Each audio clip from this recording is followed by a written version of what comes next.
7គន្លឹះសន្សំប្រាក់ដ៏ប៉ិនប្រសប់របស់ជនជាតិចិនដែលអ្នកកាយត្រៀនសូតាមជនជាតិចិនត្រូវបានគេស្គាល់ទូទាំងពិភពលោកថាជាសាសមួយដែលមានជំនាញខាងសន្សំសំចៃនិងគ្រប់គ្រងហិរញ្ញវត្ថុបានយ៉ាងល្អវិន័យនិងទម្លាប់នៃការសន្សំរបស់ពួកគេបានចាក់ឫសយ៉ាងជ្រៅនៅក្នុងវប្បធម៌ដែលអនុញ្ញាតឲ្យពួកគេអាចបង្កើតស្ថិរភាពហិរញ្ញវត្ថុនិងប្រមូលទ្រព្យសម្បត្តិបានយ៉ាងរឹងមាំខាងក្រោមនេះគឺជាគន្លឹះ7យ៉ាងក្នុងការសន្សំប្រាក់របស់ជនជាតិចិនដែលលោកអ្នកអាចយកទៅអនុវត្តក្នុងជីវិតប្រចាំថ្ងៃបាន 1. រស់នៅក្នុងជីវិតបែបសាមញ្ញនិងសន្សំសំចៃគោលការណ៍សំខាន់បំផុតមួយរបស់ជនជាតិចិនគឺការរស់នៅប្រកបដោយភាពសាមញ្ញពួកគេមិនចំណាយប្រាក់លើរបស់របរទំនើបឬម៉ាកយីហោល្បីៗដើម្បីតែបង្អួតគេនោះទេផ្ទុយទៅវិញពួកគេផ្ដោតសំខាន់លើតម្លៃប្រើប្រាស់ជាក់ស្ដែងរបស់របរមុននឹងសម្រេចចិត្តទិញអ្វីមួយពួកគេតែងតែសួរខ្លួនឯងថាតើខ្មុំពិតជាត្រូវការវាដែរឬទេទម្លាប់នេះជួយកាត់បន្ថយការចំណាយមិនចាំបាច់បានយ៉ាងមានប្រសិទ្ធភាព 2. ជៀសវាងការជំពាក់បំណុលនៅក្នុងផ្នត់គំនិតរបស់ជនជាតិចិនការជំពាក់បំណុលគេគឺជាបន្ទុកដ៏ធ្ងន់ធ្ងរនិងជាហានិភ័យផ្នែកហិរញ្ញវត្ថុ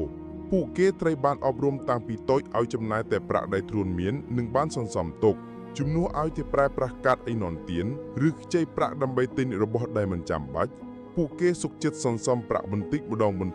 ងរហូតដល់គ្រប់ចំនួនទើបសម្រេចចិត្តទិញ 3. ផ្ដល់អាទិភាពលើតម្រូវការជាជាងការចង់បានជនជាតិចិនបានចែកយ៉ាងច្បាស់លាស់រវាងរបស់ដែលពួកគេត្រូវការនិងរបស់ដែលពួកគេចង់បានតម្រូវការសំខាន់ដូចជាអាហារកន្លែងស្នាក់នៅ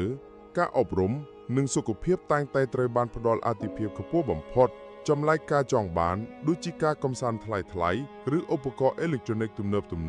នឹងត្រូវរងចាំរហូតដល់ពួកគេមានប្រាក់គ្រប់គ្រាន់ដោយមិនប៉ះពាល់ដល់ប្រាក់សន្សំ 4. ខ្លាយជាអ្នកជំនាញក្នុងការចរចាតថ្លៃការតថ្លៃគឺជាជំនាញមួយដែលបានចាក់ឫសយ៉ាងជ្រៅនៅក្នុងវប្បធម៌ទិញដូររបស់ជនជាតិចិនមិនថានៅផ្សារឬពេលទិញទំនិញមួយចំនួនពួកគេមិនស្ទើរស្ទើរក្នុងការចរចាដើម្បីទទួលបានតម្លៃល្អបំផុតពួកគេជឿជាក់ថារាល់ការសន្សំបានទោះបីជាតិចតួចក៏រួមចំណែកដល់គោលដៅហិរញ្ញវត្ថុធំរបស់ពួកគេដែរ 5. ចម្អិននិងទទួលទានអាហារនៅផ្ទះការទទួលទានអាហារនៅខាងក្រៅជាប្រចាំគឺជាការចំណាយដ៏ធំមួយគ្រួសារជនជាតិចិនភាគច្រើនចូលចិត្តចម្អិនអាហារទទួលទានដោយខ្លួនឯងនៅផ្ទះការធ្វើបែបនេះមិនត្រឹមតែជួយសន្សំសំចៃប្រាក់បានយ៉ាងច្រើននោះទេ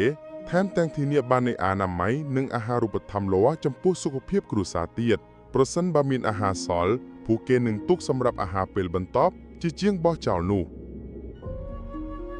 6. មិនមើលស្រាលរបស់ដែលនៅសល់មិនខ្ជះខ្ជាយជនជាតិចិនមានផ្នត់គំនិតមិនខ្ជះខ្ជាយពួកគេឲ្យតម្លៃគ្រប់ធនធានទាំងអស់មិនថាជាលុយកាក់អាហារឬរបស់ប្រើប្រាស់នោះទេពួកគេនឹងព្យាយាមជួសជុលរបស់ដែលខូចខាតជាជាងទិញថ្មីនិងប្រើប្រាស់របស់មួយឲ្យអស់ពីតម្លៃរបស់វាផ្នត់គំនិតនេះរួមទាំងការបិទភ្លើងនិងឧបករណ៍អេឡិចត្រូនិកនៅពេលមិនប្រើប្រាស់ផងដែរដើម្បីសន្សំសំចៃថាមពល 7. អប់រំកូនចៅអំពីសារៈសំខាន់នៃប្រាក់ចំណុចគន្លឹះធំបំផុតមួយដែលធ្វើឲ្យជនជាតិចិនពូកែសន្សំពីមួយចំនួនដល់មួយចំនួន